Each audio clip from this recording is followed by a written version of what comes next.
And we're on episode 21 of the Preferred Experience podcast here in beautiful Midtown, Prattville, Alabama. I'm Will Barrett, as always, joined by the Millzer and our esteemed guest today that we've been trying to get on for quite a while.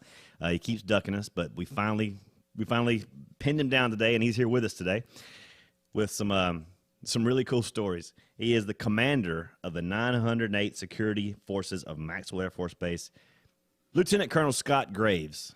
And Scott, welcome to the Preferred Experience. Thank you. Thank you. He's a man of few words. You're going to have to do more words than that, Scott. I'll try. Scott is a master of many things. Now you've been the commander of the 908 Security Forces at Maxwell for a very short time. Very short. But before that, you flew C-130s, domestic and abroad, and you're currently a pilot for Southwest Airlines. Am I about hitting it all here? That's about right. Yeah. That leaves us so many topics to cover. And a lucky husband with We're gonna get into that. kids. We're gonna get into that. We're gonna get into probably that. the highlight of the life. Probably the best thing you got going is your wife and kids. Exactly. Let's talk a little bit about that. Your upbringing, because you're not from around these parts.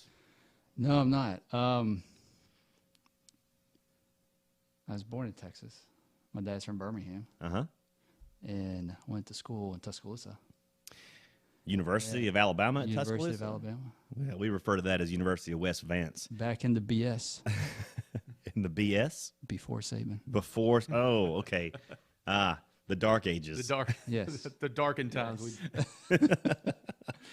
Yeah, that's about it. Other than that, I was living in Rome, in Italy, not Georgia. Not Rome, Georgia, Rome, Italy. Rome, Italy. A little Right. different. And how did you go? How did you make the move? Because you're born in Texas, Yes. raised in Italy. Raised in Italy. How did you pull that off? My parents were missionaries with the IMB. International Missions Board? International Mission Board, Southern Baptist Convention. Yes. And I think that's about it. Good old Southern Baptist in Italy. Yeah. They were in seminary. They met there, and then we moved to Germany when I was 2, moved to Rome when I was 5, and came back for my senior year of high school in North Carolina. So 5 to 18, you were in Italy. Yes. What was that like? How is life in Italy, Rome, different from life in America? I mean, I'm sure there's a stark contrast. What would you say was like, wow, this was a culture shock coming back and getting used to this again? Not being able to walk everywhere. Not being able to sit down and have a meal for 3 hours. We don't do 3-hour meals here, do we? I It's just know. like get it in quick. We got other stuff to do. It's an easier pace of life It in is. Italy. You know. Could be why they live a lot longer. Yeah. Yeah. That and the wine. That and the wine. And the wine. That's right. Very, yes. That's exactly right. So, but yeah, you know. And big thing is we went to school 6 days a week instead of 5. 4, 6 5. days a week. Yeah. Monday through Saturday. Yeah. 8 to 3? 8 to 1-ish. We had to have lunch. Yeah. So you go home That's for 3 lunch, hours. and then you're done. Yeah. I could do 6 days a week like that, maybe. 8 to 1, 8 to 12. I can't remember. Just for the morning. And then you're just off for the rest of the day. I could do 6 days a week like that, no problem. Yes. Much better. Much better. Well, you come back from Italy to University of Alabama, and you meet this cute little majorette, right? Yes. Take it from there. So, yeah, we were at, I think it was a Christmas retreat with Calvary there in Tuscaloosa. And met her there the first time. She thought I was full of myself. I don't know why. You know, very down to earth. I'm shy. Italians thinking they're all that. Did you speak to her like with an Italian accent? No, I try to blend in. I'm trying to where I'm picture- at. I'm trying to picture a combination Texan-Italian. That could be Like- the baddest dude you ever run into. 10-gallon hat, like Yeah. holding his fingers up. Like, hey, Yes. Don't mess with a Texas, huh? Yee-haw. A yee-haw.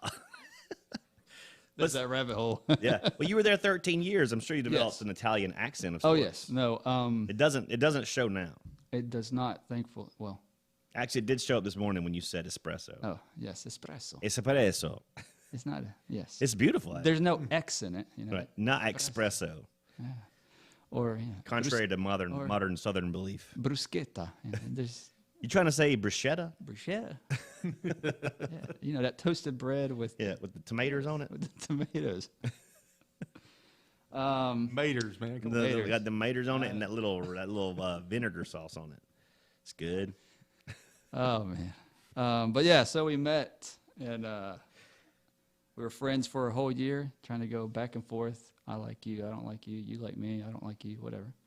The typical cat and mouse game. First year in college, Mm-hmm. or second year. Yeah, it was second year. And then we dated for 2, engaged for 1, and coming up on 18 years. And now Scott and Christy Graves for 18 years. And our marriage counselor, we went through it, right? And we did the whole questions and stuff like that. And he's like, if I didn't know both of y'all, I would tell y'all to go pray about it and think some more. 18 years later, we're still together. It takes guts for a marriage counselor to tell you that. Yeah. Maybe this isn't right, guys. I mean, but I know you, so it probably is. But you're gonna have some issues. Yeah. And what good marriage does not have its share of issues, right? Exactly. Well, I mean, everybody at this table has outkicked their coverage in a mighty way. Yes. From the Millzer to me to you, we're all better because of our wives. But if it wasn't for them, there wouldn't be near the drama we have. But the drama is what makes it kind of fun. Yeah. Day in, day out. So yeah, hats off to the wives. Christy Graves is a wonderful lady. We tried to have her here today, but she declined, and she sent you alone. She sent me alone. She's brave. She told me not to say any bad jokes. Well, and that's kind of our thing, though, right? I mean, bad jokes is what, like we said before, none of this is really funny. It's just easily amused. So you met and married the beautiful Christy Graves, and now the family starts. And you went straight into military after Yes. school, right? She graduated in the winter, or I graduated in the spring. We got married 2 weeks after. 2 weeks after that, I left her for about a month for some training. For training. Sorry. For training. He left to go to train. training. He didn't leave Yes. her. Okay. It wasn't too bad, though. I mean, I only came down to Maxwell, so it wasn't bad. But that was a month, and then we got back, and then we head on to Columbus, Mississippi in December. That's Fort Benning, right? Columbus, Mississippi. That's Columbus, Mississippi, Columbus not Georgia. Air Force Base. Columbus. Yeah. You see what I know? I'm gonna flex my military knowledge Hey. on you here. Ah. So C-130s, that's your specialty. That was the last plane. Yep. What was your first plane? Was the RC-135 up in Omaha. The RC-135. Yes. And what is that? Is that like the refueler? No. That's the casing. It's the same type of plane. It's They're the same huge. platform. It's just that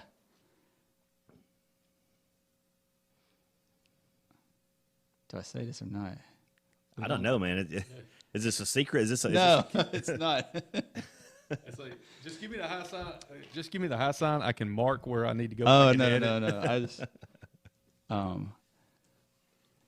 yeah, it's a recce platform. So we took gas. We didn't give gas. You took gas. Yeah. Wow. So it was a recce platform, a reconnaissance, and that was in Omaha, and then from there we went down to Texas. A recon plane, like AWACS?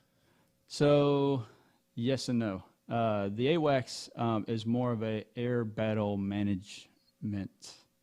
Basically, it's air traffic control in the air. I saw one of those in Top Gun Maverick. Yeah. Which one? Exactly. Oh, yeah, the E2. Yeah. The little small one, the Navy one. Really cool. Yeah. So it looks like it's going backwards. Yeah. When you pass it, because it's going so slow. But so no, we were actually a communications intelligence gathering platform. So Spy plane. Sure, you can call it that. I prefer to call it spy plane. It's spy plane, reconnaissance, and basically we had a crew of about 20-ish, and we had a linguist in the back. And a linguist. Wow, because you're having to intercept all sorts of different communication chatter. Yes. Right. So yeah, and so you're not picking this up over Omaha. No. Well, that's where we train. That's where you're stationed. And then, Well, the training happens in Omaha, but you didn't stay in Omaha very long. No. Like everybody, made a couple of tours down in the Middle East, and That's where it gets really amazing.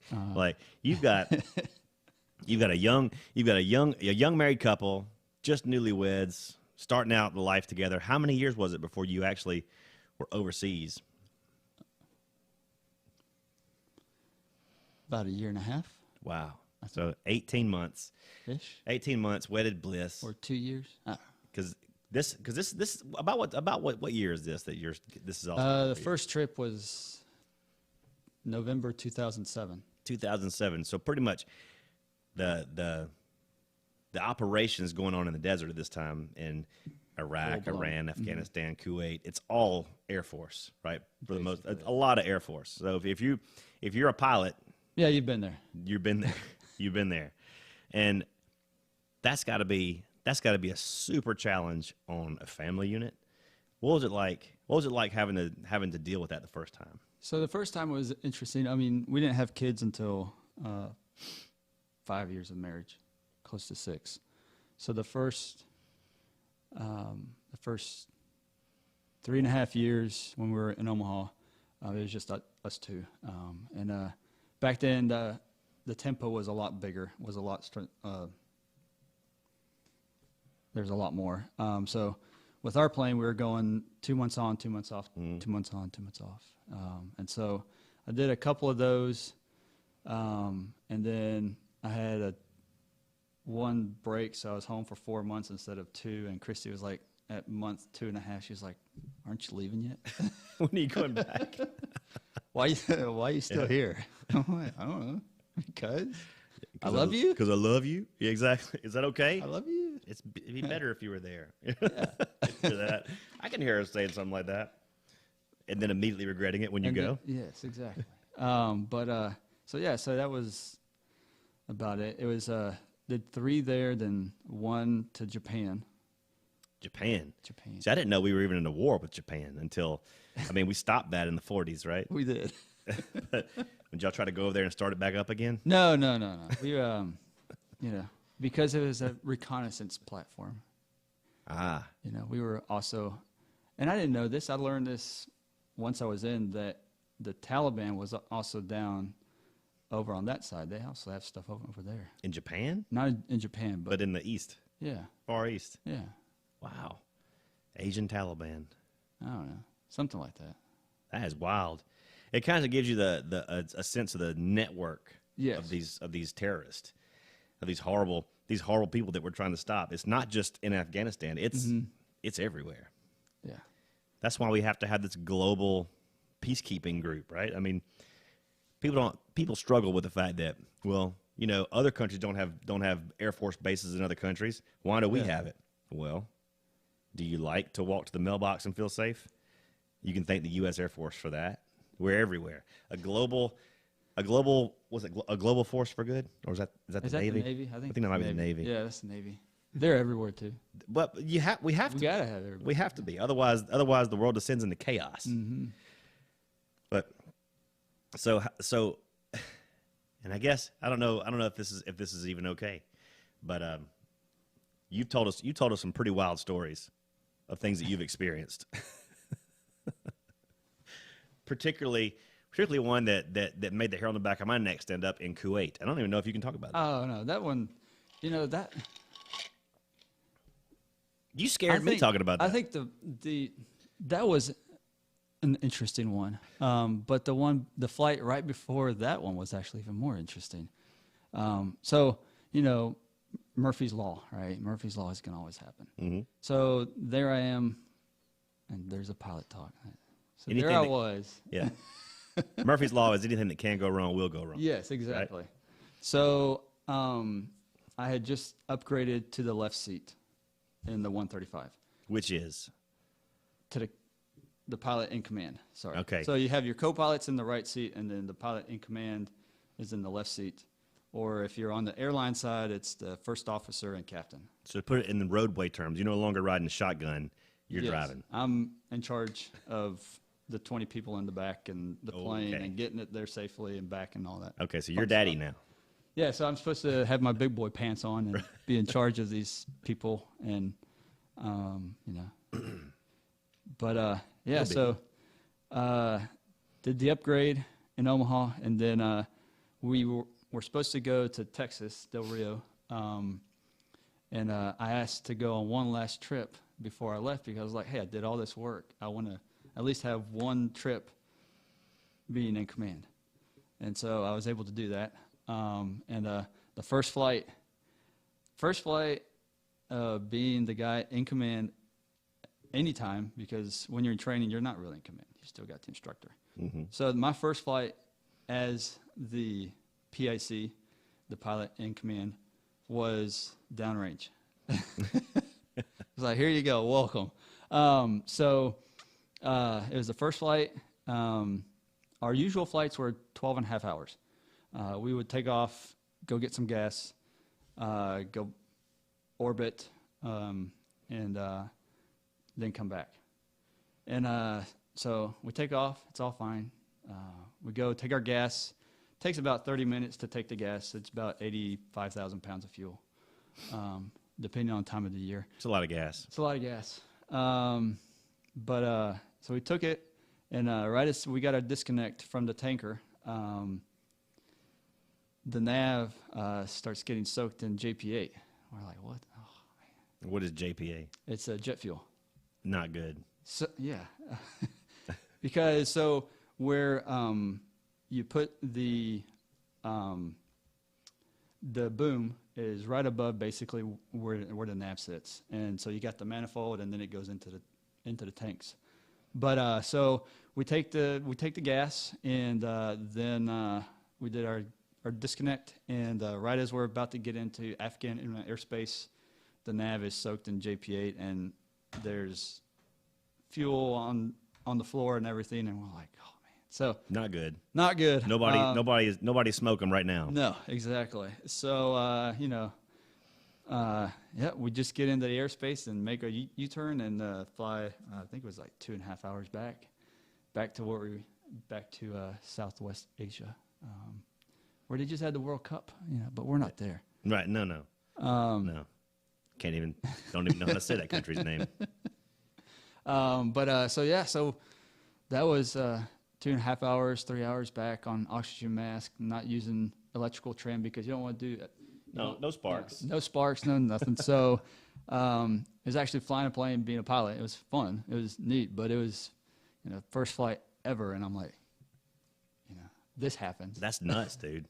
And so then we land. It's all safe. We get back, and the flight doc, comes on board, or we get off the plane, and he meets us there, and they're like, "Hey, is everybody okay?" We're like, "Yeah, we're good."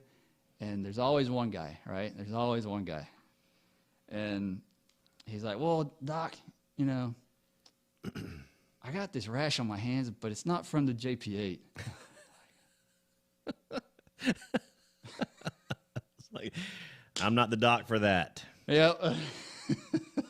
But so that was a fun first flight, and then the very next flight is the one you're referring to, and we do the mission. We knew that once we got back, there's going to be some fog and stuff like that, so we knew that we were going to have to hold just a little, and so we get back, we have to hold, and we get to our bingo fuel, which is the fuel that you got to leave and go where you're going to land, because otherwise You're gonna crash. you're going to run out of fuel. Yeah. And so we hold there, and the closer field that we would go to was socked into with fog and all that. So we couldn't go there. We couldn't land in Bahrain, which was really close.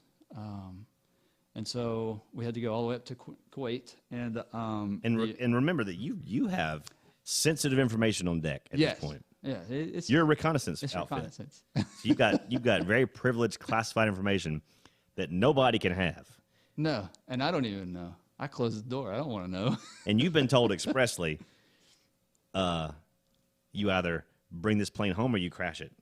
In some countries, yes. Okay.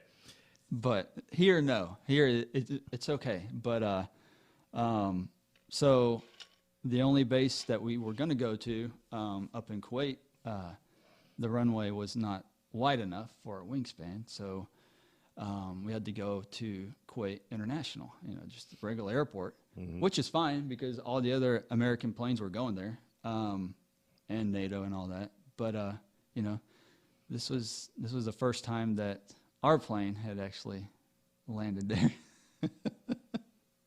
And this is only my second flight of being in command. You're not having smooth running as a No, I know, exactly. I'm like, do you really want to fly with me? It gets interesting when you fly with Commander Green. Yeah, exactly. So, but it's all good. And I won't forget my co-pilot. He's a great guy. He's still in. He starts looking around. He's like, oh, man, this downtown's really nice. It's really cool. And I'm like, dude, look for the runway. Like, our fuel is showing red because we're at min fuel. And we need to put this on the ground and not go around because very quickly. If we go around, we're probably not going to. But so we land, it's all fine. And we come in, we taxi in, and all I could think of was to get back to our base because of, stuff in the back. And I don't want to spend the night here because then, you got to do some other stuff. And so we're just waiting there, trying to figure it out. And finally, this fuel truck shows up, and I'm downstairs or out of the plane. And the guy's like, oh, you KC-10? And I'm like, yeah, we sure are. We're that plane. And there was a KC-10 right in front of us, but he obviously didn't know. I was like, yeah, that's us. And I had on my Italian flag on one of my shoulders, and he's like, oh, you Italian plane? I'm like, yep, we sure are. Yep, and I Italian. Parlo un po' in italiano se vuoi, però. And so there we are. We're going, he's like, okay, I'll start putting gas. I'm like, good, all right. And he's like, well, how much do you need? And I was like, 20,000 pounds. And he's like, liters. I'm like, I don't know, dude. I'm like, pounds to gallons to liters. Just start. I'll tell you when to stop. I'll watch the needle. I'm not sure. When it starts coming out, I know. I'm like, I've been up for it's like you ever way seen too long. You ever seen a NASCAR race? When it starts popping out the pop-up valve, then you pull it out. That's what she Absolutely. Anyway, so you officially lied to Kuwaiti ground forces. Of course, because I did not want to spend the next 12 hours or so there because we weren't going to be able to all go and get some rest. We're going to have to stay with the plane and all that. And it was getting hot in summertime, so, ugh. But, so we were able to get that and be off the ground in 3 hours and make it back to our base before we dropped dead. You have a crew duty day of 24 hours. Mm-hmm. Well, your usual day is only 16 hours, but it can be waived and bumped up to 24 for extenuating circumstances. So we were waived to 24, which is not something that I would want to do again. But we were, and so we were able to make it all the way back in time. And it was the co-pilot's time to do the landing. We always swap who does the takeoff and landing. It's just because a co-pilot is the same as a pilot in command. It's just that he doesn't have to sign for the airplane. Right. He can do the same in the right thing. seat. Yes. He can do the same thing that the captain can, or she. That's correct. That's correct.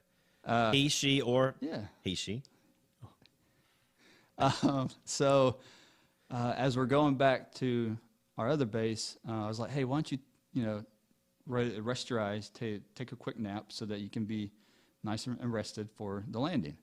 He's like, okay. And so we start going back, and there's supposed to be some more weather there, so we were going to have to hold again.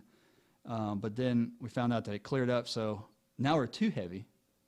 So now you got to burn fuel. So now we got to burn fuel or dump fuel. They wouldn't let us dump fuel. They didn't want us to dump it in the Gulf, even though that's where it came from. Might as well Exactly. throw it back where it was. Like ashes to ashes, dust to dust, So gas to gas. I turn around and I look at the nav. I was like, watch this, not hold my beer because we're flying. You don't want Right. You don't want to be that, drinking. But he's like, well, watch this. And so there we are. I slow it to where at the right speed, we're at the right altitude, and I just throw the gear down.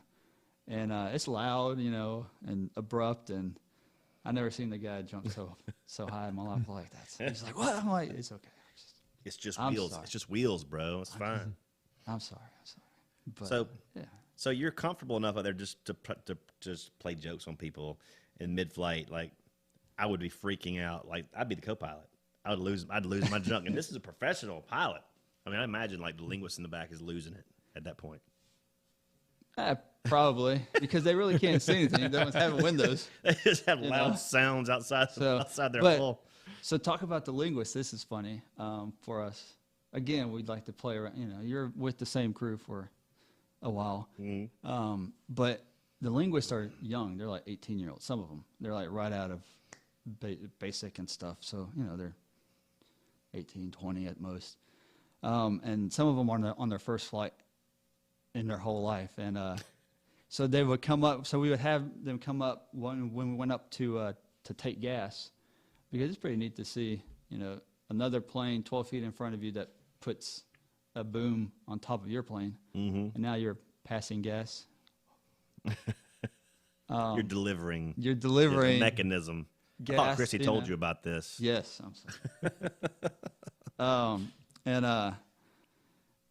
And you'd be like, hey, what do you want to drink? You want a Coke, or you want a Dr. Pepper or Sprite? And they're like, oh, I'll take a Coke. And so, we'd go on the radio and tell the tanker, hey, can you drop down a Coke? And they're like, okay, yeah, sure, here it comes. And, you make a little boom or something. And because the manifold was right above us, we would just lift up our hands and get something from underneath. There's like a kind of insulation. So we put Coke in top of the insulation, brought it down, and handed it to them. And some of the kids were just like, That's amazing. did that just come? Yeah. It just came from the other plane. You asked for it. They carry all the good stuff. Yeah. It's part of their payment for us fueling them. Yes. I get it. Yeah. So That is hilarious. I don't know. It's the little things. Yeah. So, have you ever had to fly an entire cargo plane full of rubber dog poo out of Hong Kong? Not yet. Or is that just a Navy thing? That's just a Navy thing, I Probably think. just the Navy thing.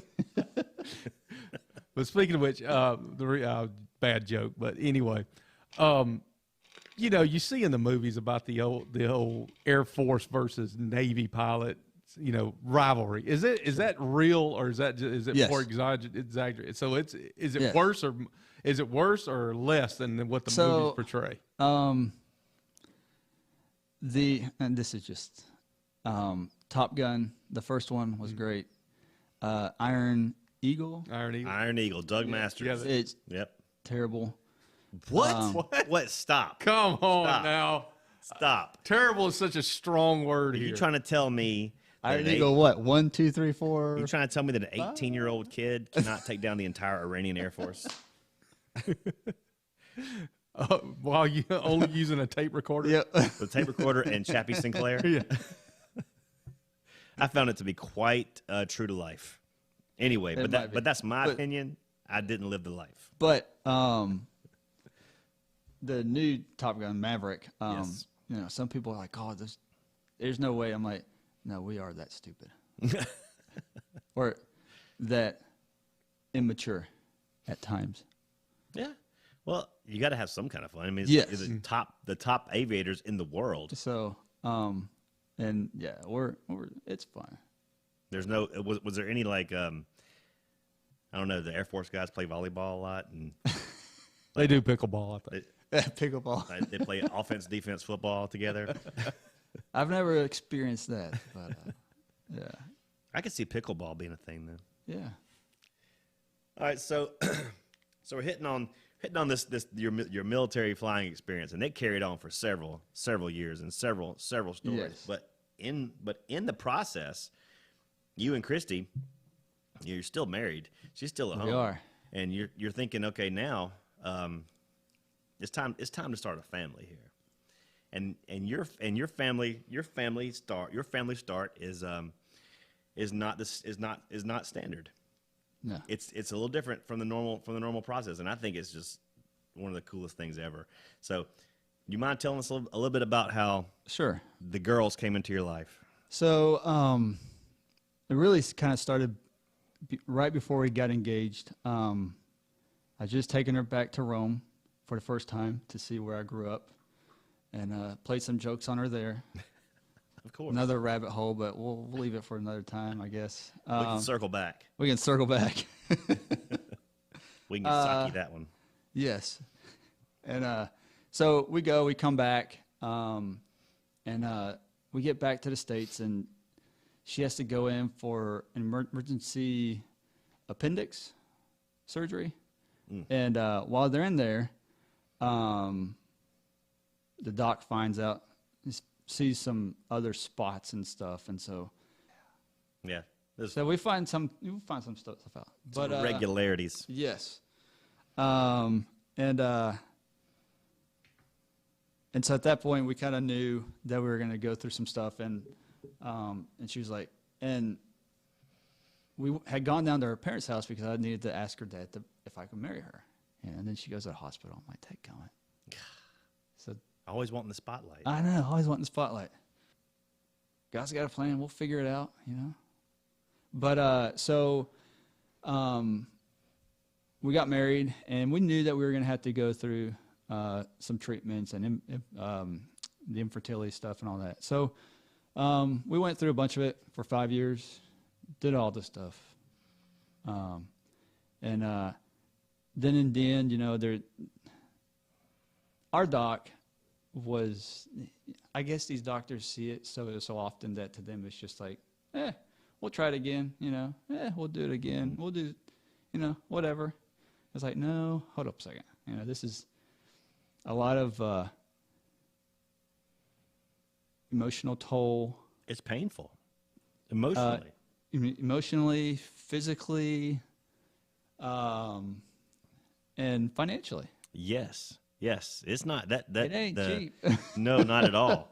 And it's not like insurance is like loving to cover that. No, exactly. So we get to the point where we've tried all the kind of stuff, and they even like, well, you can do an egg donor or stuff like that, and I'm like, I don't want half of me, half somebody else, Right. It's us too, or there's God has a plan, and we'll figure it out. And there's plenty of kids that need a home, not that we're a perfect home, but that need a home, and we can hopefully provide, Yeah. And and we were living in Omaha, and at our church, we had kind of gotten close to these 5 kids that were in the foster system. They were all siblings. And so we're like, you know what? There's adoption here. We looked at fostering too, but at that time we were kind of like, well, we're going to move probably every 3 years. So, but we did have that kind of pull that, hey, this is something that we're called to do, we're led to do, that I think we should do, but we kept on stiff arming it. But with the adoption, we were like, hey, plenty of kids out there that we could love, and Sure. Yeah. So we started all of that process. Christy did an amazing job of finding the right agency. We went through 4 or 5 just to talk with them and all that, and even got kicked out of one. They were like, I don't think you're ready for it. And I'm like, why? Well, yeah. Because I'm being honest. Yeah. I imagine there's a You're lot of asking people. me a question, and I told you the answer. And, oh, well, then you're just not ready. No. Back it up, Potsy. So- and it's if biological parents or those seeking to be biological parents had to go through everything, every process that a prospective adoptive parent has to go through, there would never be any kids to adopt. Yeah. Because they would be dang sure. But anyway, sorry, that's No. another rabbit hole. But Yes. keep going. But we started the process with the company that we stayed with, and we moved to Texas, to Del Rio. That was our second assignment, or our third assignment, and we moved to Laughlin Air Force Base in Del Rio, Texas. It's about 3 hours from anything, 3 hours from San Antonio and 3 hours from San Angelo. A geographical oddity. Yes, down by the lake. That's probably why, because of what's happening at Laughlin Air Force Base. Doesn't need to be close to anything. No, you don't. Yeah, you want it to be as far away as possible, because we're teaching kids how to fly a plane. So we moved there, and I'm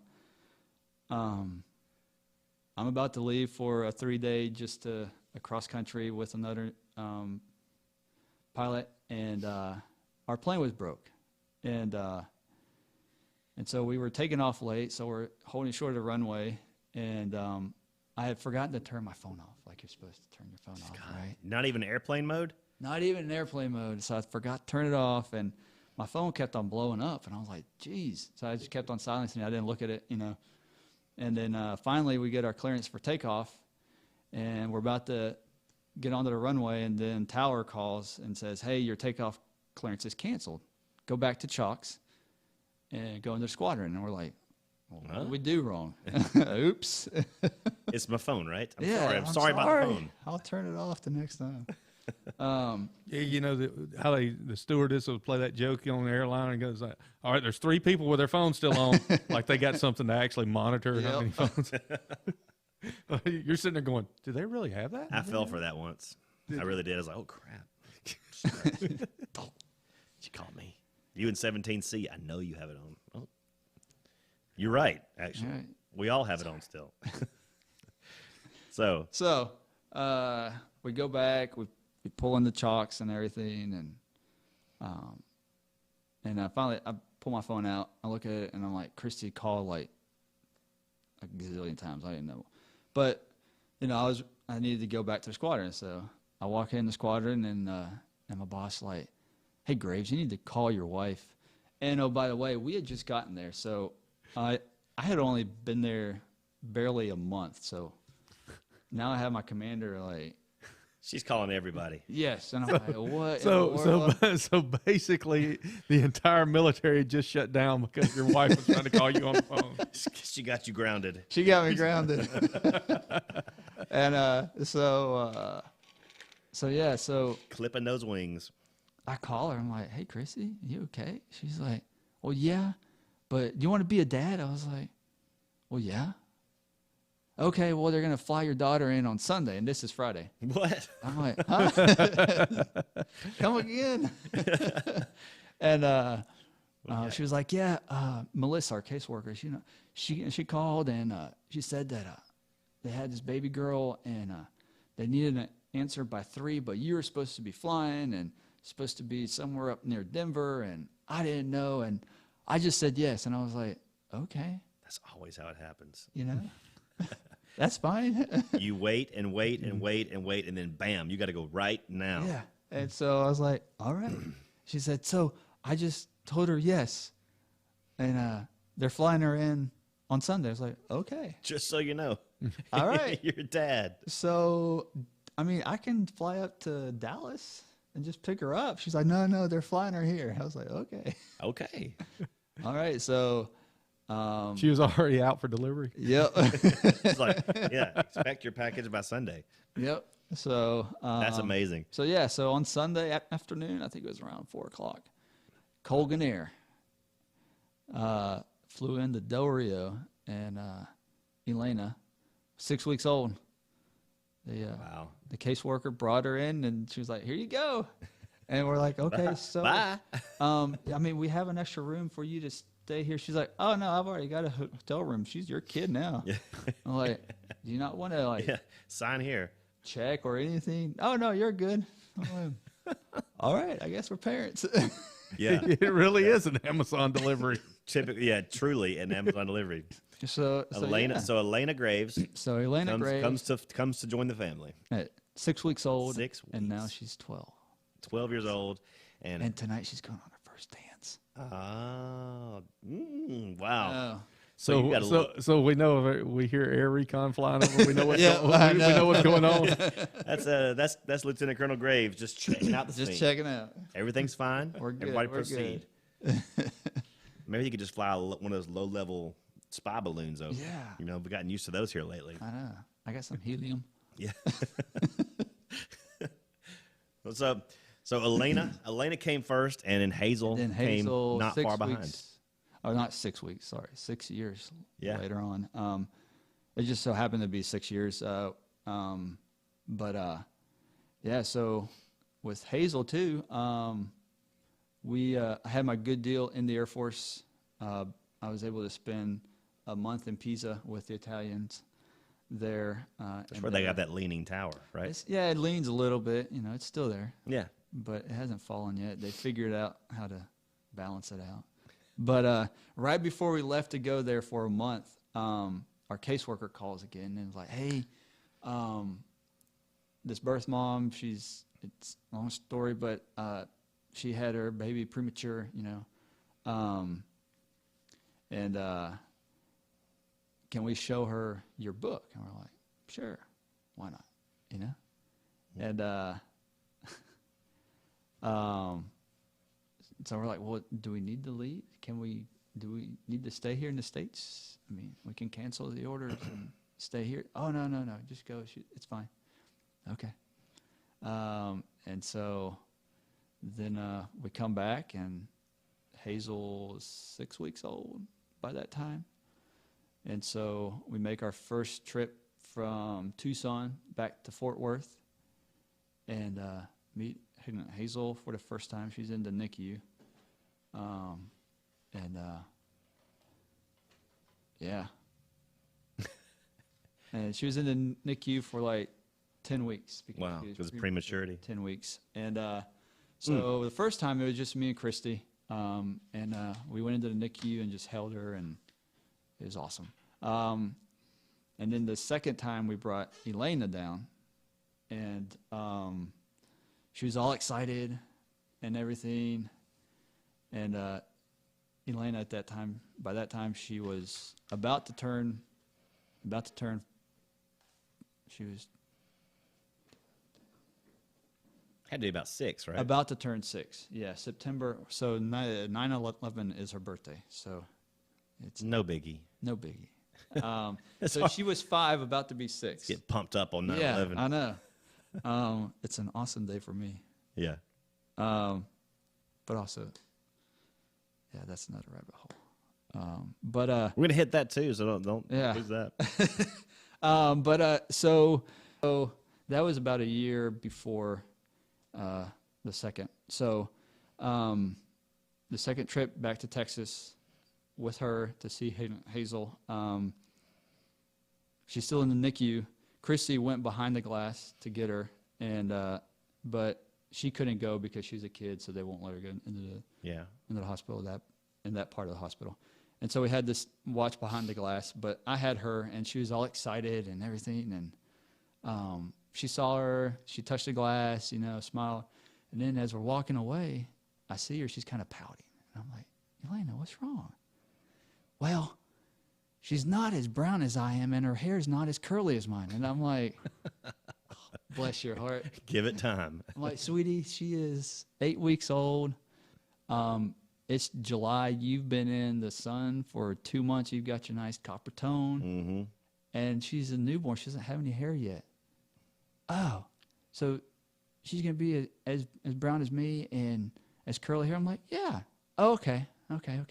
Yeah. And then she started smiling. And Well, then I'm good. yeah, and she was fine. I was like, if life was that simple, Yeah. you know, yeah. we would all be in a better place. If we could all just take an answer and go, oh, okay, well, it's fine. I get it now. Yeah. Instead of questioning every single thing.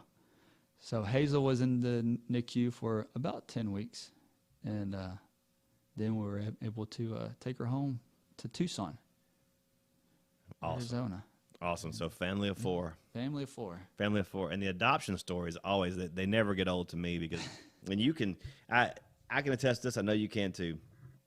When you adopt a child, there's no difference in how you feel about that child versus if it was given to you biologically. I mean, it's really amazing. If God puts it on your heart to adopt and you go through with it, there's no difference in the connection and love you feel for that child versus the connection you would feel for a child that came to you biologically. It's amazing. Yeah. It shouldn't be that way, but it is. Mm-hmm. And it can't explain anything other than the supernatural love of God that just radiates off of you into those kids and back the other way. So I love your adoption story. I love it. I love it. So now this family of four, and now you're starting to think about life after the military, because this comes. And so, but you have this one skill that very few people actually have. You can fly an airplane. And so you join the commercial airline industry. I do. With Southwest Air. Southwest Airlines. Southwest Airlines. Caveat this, Scott Graves is a pilot with Southwest Airlines. And he had nothing to do with what happened in December. Nothing. I was on the road with y'all. You were stranded with everybody else. And yes. So Southwest Air, you go from flying recon to flying commercial air. And that's a big step. I imagine, it's different. The controls are pretty much the same, but the whole cargo is a little different. Yes. And especially in this day and age where people have just lost their minds. And you can't play jokes on them like you could in the military. Or can you? Yeah. Oh, no. Is that one of those no talk about? No, you sure can't. No. Well, it's Southwest, so we can, you can get away with a lot. With carnival seating, you can get away with a lot. Yeah. Festival seating, not carnival seating. Festival seating. My bad. No. Sometimes it's like a carnival in there. It is. I will say this. That's what I like. I mean, it's, we're not, or at least I'm not, and most of the people that work there, we're not uptight. The flight attendants on Southwest are by far the best flight attendants in the air today, because they cut up and have fun. Yeah.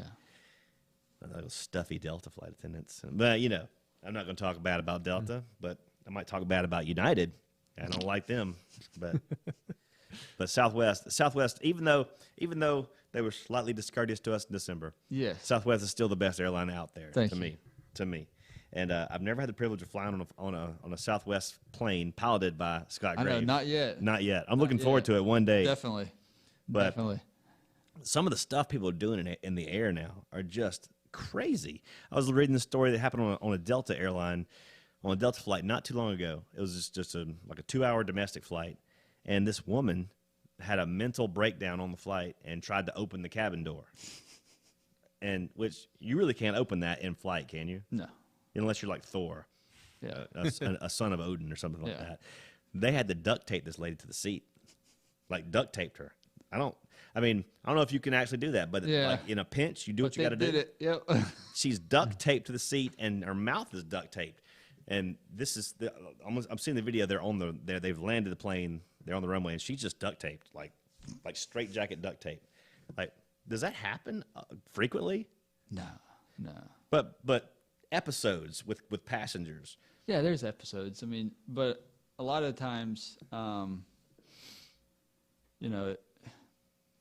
it's before the door closes, so you can get them off the plane beforehand. If it's a 38,000 feet, you got a decision to make, and ultimately it's your decision. Yep. Right. Have you ever had to just get up and go to the back no, like the principal, finally when it gets so bad you have to call the principal in? Turn this plane around. Yeah. No, I have not had to do that yet, which is good. And the flight attendants know, they actually are trained to do that kind of stuff it wouldn't be good for us to go back there. We're not trained to do that. We're not trained to do that. We're gonna be less hospitable. Look, I was. You're like, look, I was in the military. Those instincts will kick in. So, yeah, I mean, I've heard you talk about, just in conversation about what it takes to actually get to the plane, get in and start going. Like, you don't start actually accruing any hours of payable hours until the plane pulls back from the runway. Until we close the door at the gate. Yeah, all the work you have to do to get there, pre-flight check, everything that goes to getting in there. That's just on you. Yep. Wow. It's not. Wow. Seems like a union problem to me. It should be. Yeah, exactly.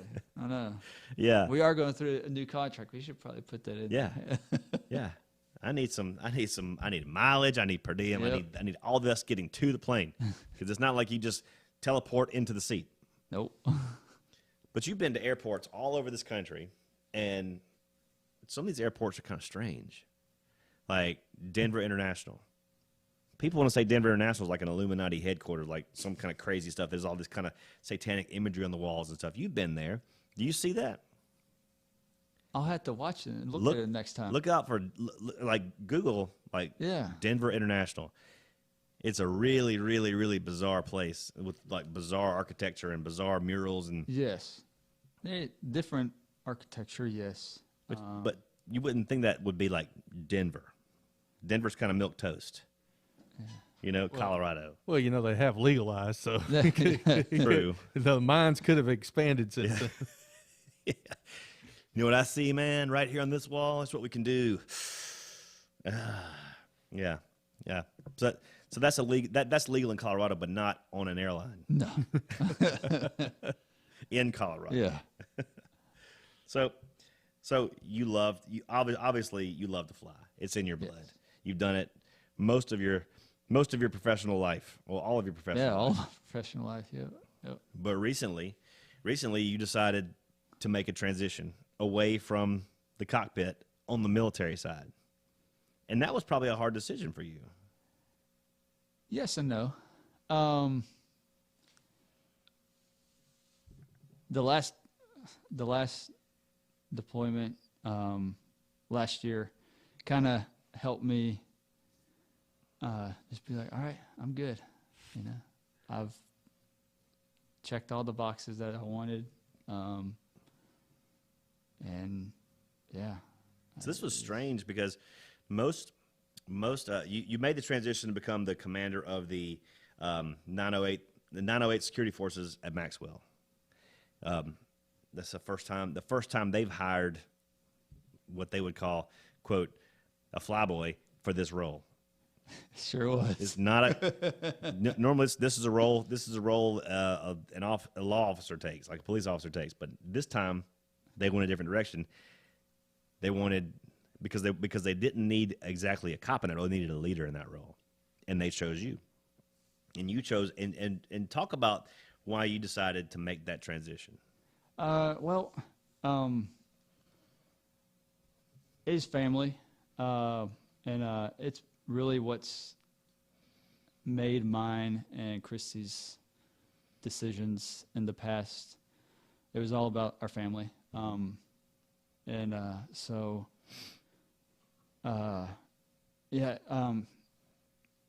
908, the 357th, it got remissioned from 130s to helicopters. So there's a new helicopter that the Air Force bought, and Maxwell's going to be the schoolhouse for it. So the C-130s are history, and we're making way for these new helicopters, these new crazy helicopters. Yes. What's so special about these helicopters? They're just new. They're just going to take the place of the no. They're just going to take the place of the Huey. Do they look like Air Force? Do they look like Airwolf? Yes. Oh yeah, I'm in. And they're called Gray Wolf. Yes. Oh baby. Yep. Oh baby. So yes, I am for this. The greatest 2-season show of all time. Airwolf. Was there only 2 seasons? It was only 2 seasons. Oh wow. Feels like there was way more. It felt like it was more. Yeah, a whole lot more. Love some Airwolf. So It kind of looks like it, but it's a little bit bigger. But yeah, so they're getting that, and I was just. So you could have taken. I could have made the transition to the helicopter, but. But you watched Firebirds and you're like, no way I'm doing that. Nuh-uh. So it was just going to be a lot bigger toll on the family, and so I'm like, yeah, thank you, but no, thank you, and so I could have looked around for another base for another plane, but we were just done being separated for more than a month at a time. Yeah, and even if I had gone to a different base, even if it was still with the 30s, now I'm commuting to both jobs. And the one thing that I was told getting out of the active side was you only commute to one job. So you only commute to your reserve job or guard or your airline job. You don't commute to both because now you're never home, right? And we got hired here at Maxwell before we got hired at the airline. So that's kind of how we landed here in Prattville, which was the best thing ever. Yeah. Blessing beyond means. And so it was either that and try and find a different base, and now I'm having to commute to that place too, or move, which we're not moving, or find another plane. But now, then again, I had to go and train in that plane. So now I'm going to leave the family for 4 months, 3 months, 4 months, 5 months, however long it took. And we're just... Not willing to do that again. We're just, done.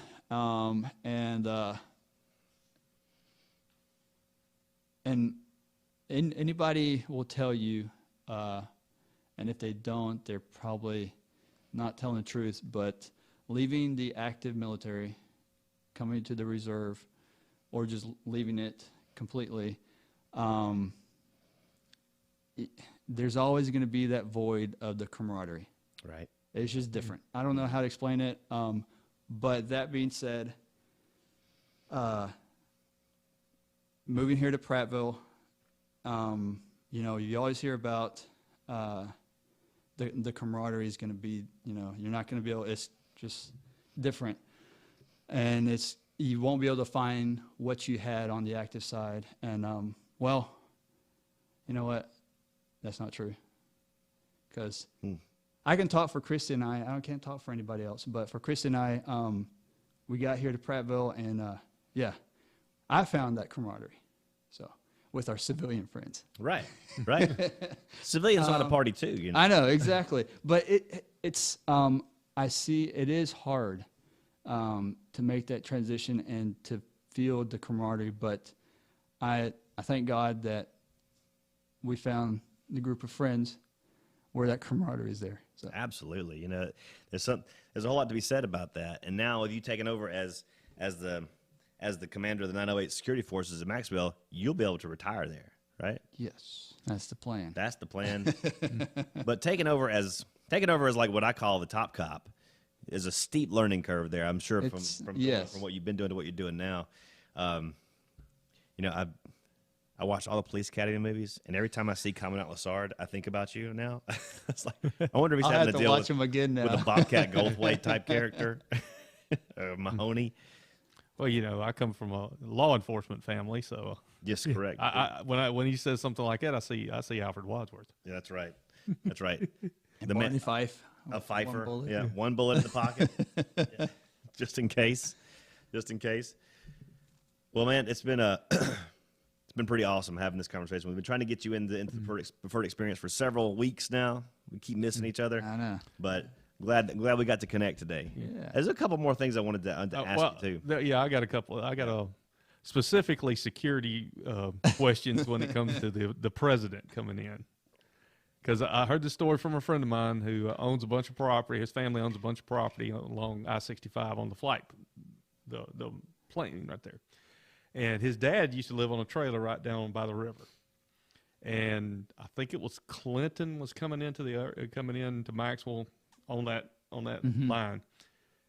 that day, and he didn't care nothing about it. Didn't, it was just another day. His dad was just another day. Now, guys, gets a knock on the door, and opens up, and it's Secret Service agents. Hello. And there he was like, the president's going to be flying over here and everything, and we're just going to tell you that we have several people on four-wheelers stationed throughout the field out here, and you need to stay inside. And just left at that. Does that sound like something that would along those lines? Is that the kind of security that they would actually station people out in the fields right there on the landing path? That was that, because he can't tell you. He can't tell me, but I mean, it sounds reasonable. Yeah. But just to monitor the field. Sure. I thought that was interesting that the Secret Service randomly knocked on his door, and then because the president's flying over. And he says literally 10 seconds. And that was it. All right, he's gone. He's gone. He gone. He gone. So, as a Southwest pilot, yes. you're at 38,000 feet quite a bit. And every one of those guys up there will tell you every once in a while they see things they can't explain. You ever see anything like you're like, wow, I don't know what that is, but if I tell anybody about it, they're going to think I'm crazy. Would you like to report a UFO? Unidentified flying object. Come on, man. You can tell us about it right here. I had one just yesterday. Unidentified aerial phenomenon. Phenomenon, I don't know. I had one 2 days ago going into Chicago. For real? Well, air traffic control was like, hey, you're not cleared down below 7,000 feet yet. There's something on the scope at 2 o'clock. We don't know the altitude. We don't know what it is. Okay. I look over there. I'm like, yeah, I see it. What was it? It was a little plane. But it's unidentified to air traffic control. So up until you identified it. Yep. It was a UFO. It was a UFO. Okay, so now that you're out of the military and or the full-time part of it, you ever race the planes like with another guy, another pilot? Did y'all get up there and race? Like, I'm going to beat you to this airport. Did y'all ever do anything like that? That's how the Titanic sank. Yeah. Nah. Yeah. We don't have I didn't have the fast planes. I don't know. Well, I thought that'd be even more fun. racing the slow moving Airbuses, C-130s. You're like, let's go home, gas. Never mind. What is top speed on a C-130? We would usually cruise at 250. 250 knots or 250 miles per hour? Knots indicated it. So 250 knots is 1.15 statute miles, something like that. So it's like 270, 280 miles an hour. A little bit more. And I took airport design class. And then you see like the school, ground Scott. speed, right? Yeah. You have the ground speed based on the wind. So if you have a tailwind, your ground speed is going to be a whole lot faster than 250. But I couldn't get into those calculations. Yeah, me either. There's an app for that. There is an app. I'm sure there is a real simple app that some kid came up with. Yep.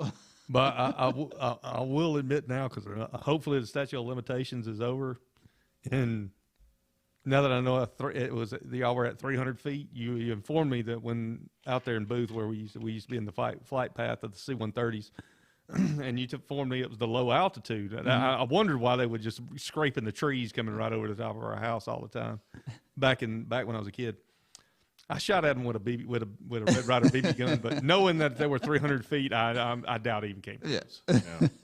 Now, if it was one of those pump action, you pump that might have been a different story. You might get. But back in those days, before I got the sense enough not to do that, I don't think the Red Ryder would have made it. Nah, no, probably not. Not especially since you can see the arc of the BB as you shoot it. Well, so Scott.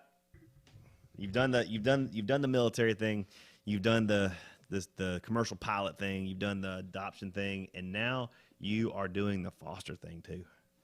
Yes, we did.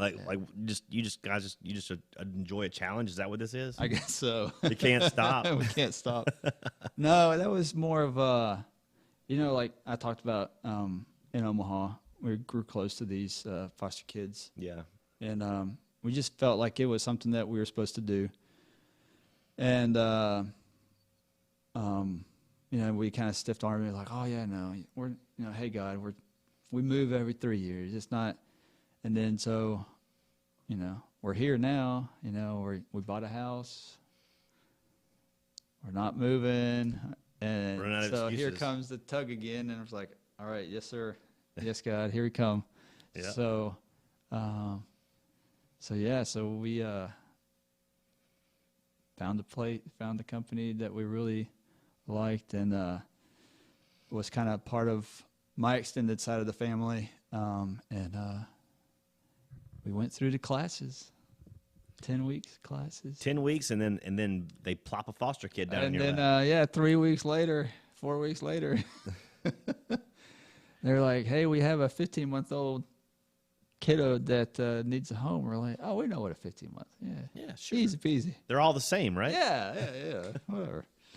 And we get to knock on the door and open up the door, and there he is. And we're like, that's not a 15-month. No. That's a big boy. Yeah. Cute kid though. I mean, but every foster kid comes with their own with their set of baggage, and every foster kid comes with their story, and everyone's different, and they just need somebody to love them, and you feel that gap for them. I think one of the hardest things about being a foster parent is knowing that at any point they're gonna be taken from you and go back to their original home, or to a next of kin or something like that, and you have to prepare yourself for that mentally, but you never really get prepared for that. No. So, man, I just hats off to you guys. It's such an awesome thing that you do with this, with the fostering.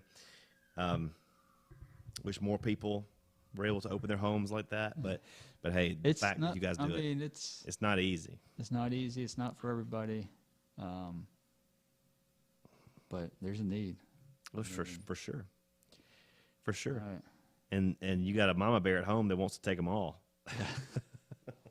Yes. So it's just awesome. You guys have such a powerful testimony. It's such a great story, and there's so many more things we could talk about. Oh yeah. But I keep you here all day. Heck yeah. But I think it's probably about time that we transition into the Poetic Justice segment of the podcast of episode 21. And since it's still February, Chip Powell, who primarily puts these in the can for us, these Poetic Justice moments, he's still, chasing that elusive white-tailed deer, which, to be honest, how elusive is it really? There's 3 on the side of the road every single day.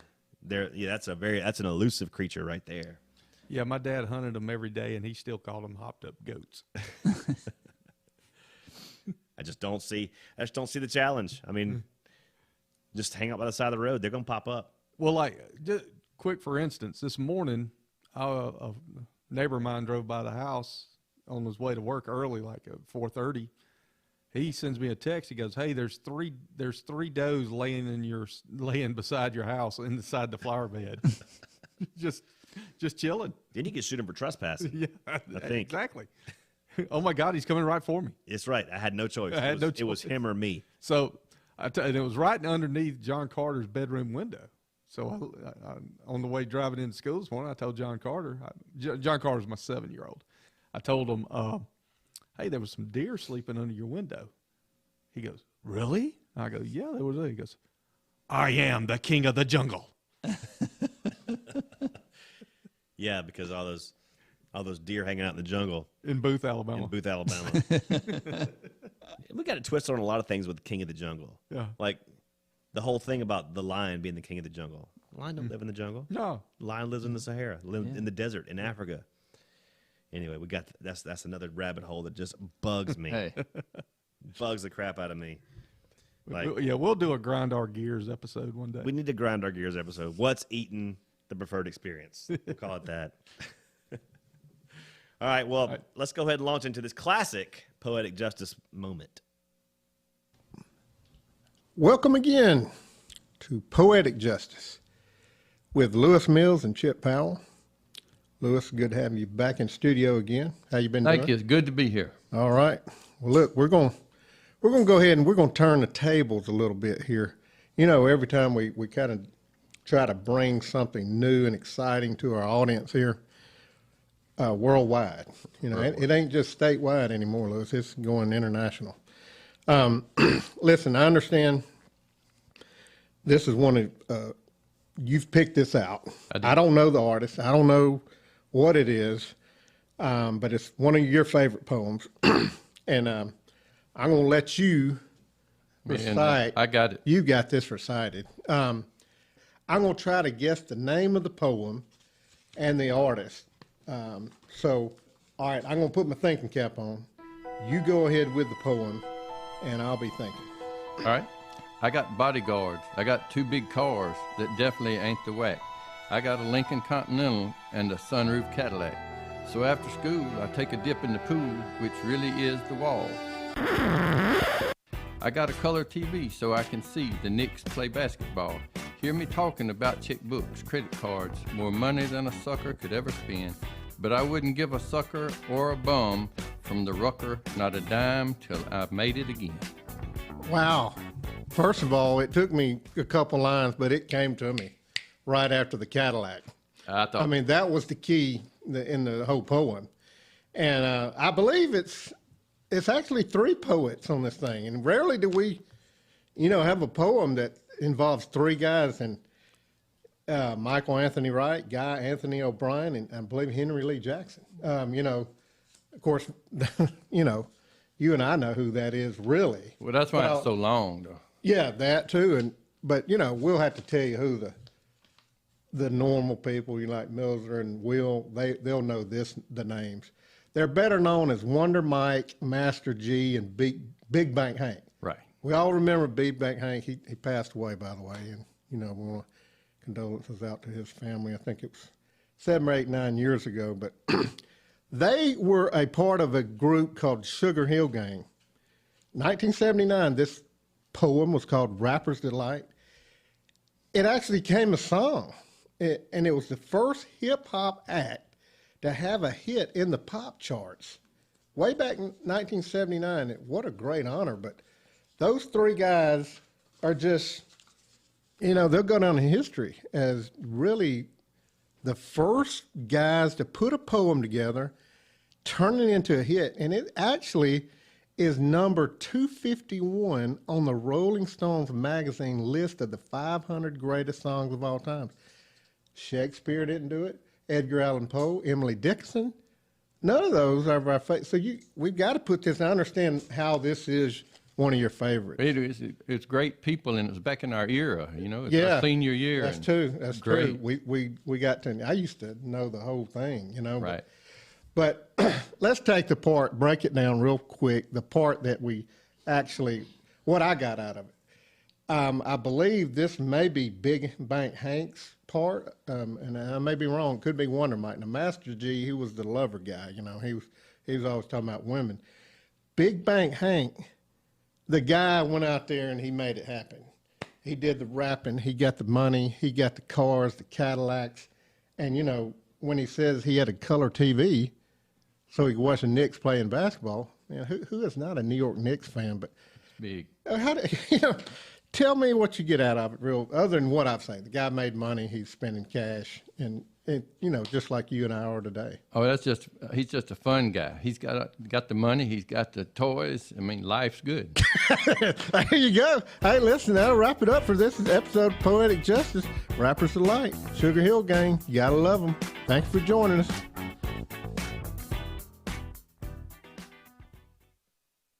The new poetry as well, So, several times they'll quote Shakespeare, Emily Dickinson, and sometimes Sugar Hill Gang. I'm pretty sure it'll be long before Snoop Dogg is part of this Poetic Justice movement. Of course, Bruce's favorite. Oh yeah, what was that? Which one was that? Leif Garrett? Yeah. The great Leif Garrett. It's a great Leif Garrett. Well, let's go ahead and take it to the end with our motivational minute by head football coach of the junior high Cats. Yeah, this is a classic. Another classic. We got to get these guys working again. Yeah, telling you, getting a little frustrating. These guys aren't coming and pulling their load. And this is more of a classic instead of a motivational minute, more like a motivational 15 seconds. Yeah. This is Coach Donny Burnett. And here's today's Motivational Minute. Winners are not people who never fail, but people who never quit. Keep fighting. This is Coach Donny Burnett for today's Motivational Minute. Deep. That was deep. Deep, right? Wow. Donnie's got a book full of them. Man. He is full of something. Yes, he is. Yep. He's really full of something. Motivation, that's what he's full of. Go leave it at that. Well, Scott, man, thanks again for coming on. You have been you've made episode 21 a great episode. Thank y'all for having me. Very, very much honored to have the leader of the 908 here with us today. Maybe we'll have you on again soon, and we'll just go on a tangent about the Denver airport once you have Let's a chance do to that. check it out next time you're there. I'll have to check it out next time. Yeah, I just walked towards my coffee shop there in the Terminal C, and You're just a good soldier. You keep your head down and keep I going. just go walk and I get my coffee. It's Russian coffee, but it's really good. Yeah. That's another tangent we'll get to. Russian coffee.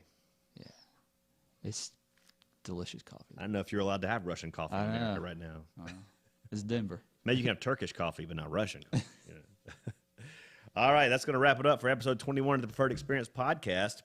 Special thanks to our guest, Scott Graves, for joining us today. And for the Millzer, for Scott, I'm Will Barrett, as always, saying good night, God bless, and go Lions. That's my line. All right, that's going to do it for this week. Man, Will, love you coming in, pinch hitting, and, dude, you hit a grand slam tonight. Well, expect nothing less from me, Daryl. I'm the best.